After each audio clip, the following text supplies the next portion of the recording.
Assalamualaikum warahmatullahi wabarakatuh. Perkenalkan, nama saya Dwiki Army Oktavano dengan NIM 2021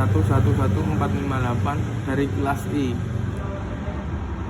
Yang terhormat Bapak Dosen Ahmad Nilal Munajilfit Ula dan teman-teman yang saya sayangi. Assalamualaikum warahmatullahi wabarakatuh. Pengaruh Islam terhadap kebudayaan Indonesia. Saudara-saudara yang mulia, Islam adalah agama yang mencakup berbagai aspek kehidupan. Karena itu Islam tidak terbatas dengan hal-hal ukrawi serta seperti sholat, zakat, puasa, dan haji saja. Lebih dari itu, Islam juga mengatur hal-hal duniawi seperti ekonomi, politik, kebudayaan, ataupun peradaban. Maka pada kesempatan kali ini saya akan berbicara tentang pengaruh Islam terhadap kebudayaan negara kita, negara Indonesia. Saudara-saudara yang saya tercinta, Islam adalah agama kedamaian. Karena itu Islam datang ke Indonesia dengan jalan-jalan yang damai seperti perdagangan, pendidikan, pernikahan, kesenian, dan kebudayaan. Seperti yang kita ketahui, sebelum datangnya Islam ke Indonesia, dulu sudah ada kepercayaan Hindu-Buddha. Dua kepercayaan ini dimiliki kebudayaan tersendiri. Maka ketika datang Islam, tidak semua hal yang ada di kebudayaan lama ini dihapus, melainkan Islam mempertahankan hal-hal yang sesuai dengan syariat, mengubah hal-hal yang bertentangan serta menambah nilai-nilai baru hingga muncullah sebuah kebudayaan baru yang merupakan campuran dari budaya lama hidup budaya Islam.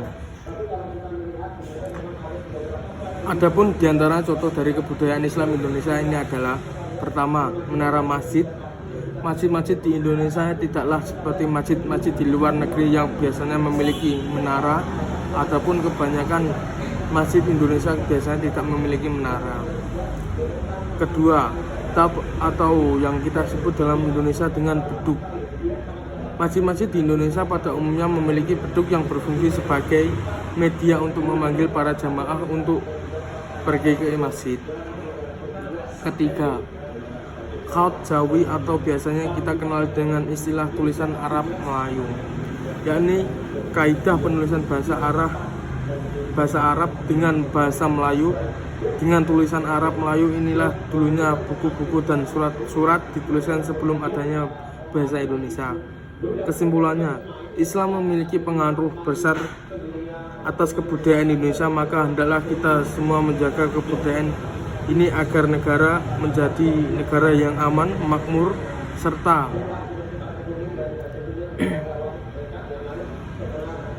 sentosa bersama Tuhan Yang Maha Esa.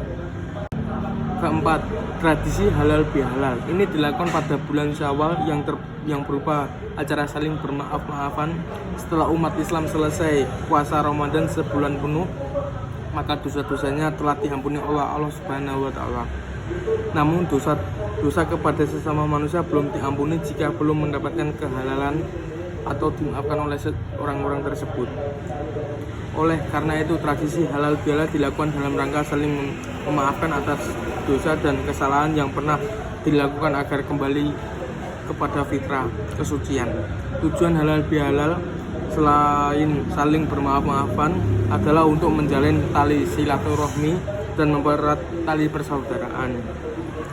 Yang kelima, tradisi kupatan atau yang dinamakan bakdo kupat. Di Pulau Jawa bahkan sudah berkembang di daerah-daerah lain terdapat tradisi kupatan. Tradisi merupakan kupatan ini biasanya dilakukan seminggu setelah Hari Raya Idul Fitri. Biasanya masyarakat akan berkumpul di suatu tempat seperti musola dan masjid untuk mengadakan selamatan dengan hidangan yang didominasi kupat atau ketupat. Kupat merupakan makanan yang terbuat dari beras dan dibungkus anyaman atau longsong dari janur kuning atau daun kelapa yang masih muda. Yang keenam, tradisi sekaten di Surakarta dan Yogyakarta. Tradisi sekaten dilaksanakan setiap tahun di Keraton Surakarta, Jawa Tengah, dan Keraton Yogyakarta. Tradisi ini dilestarikan sebagai wujud mengenang jasa-jasa Wali Songo yang telah berhasil menyebarkan Islam di tanah Jawa. Peringatan yang lazim dinamai Maulid Nabi itu oleh para wali disebut sekaten, yang berasal dari kata syahadatain atau dua kalimat syahadat. Tradisi ini sebagai sarana penyebaran agama Islam yang pada mulanya dilakukan oleh Sunan Bonang.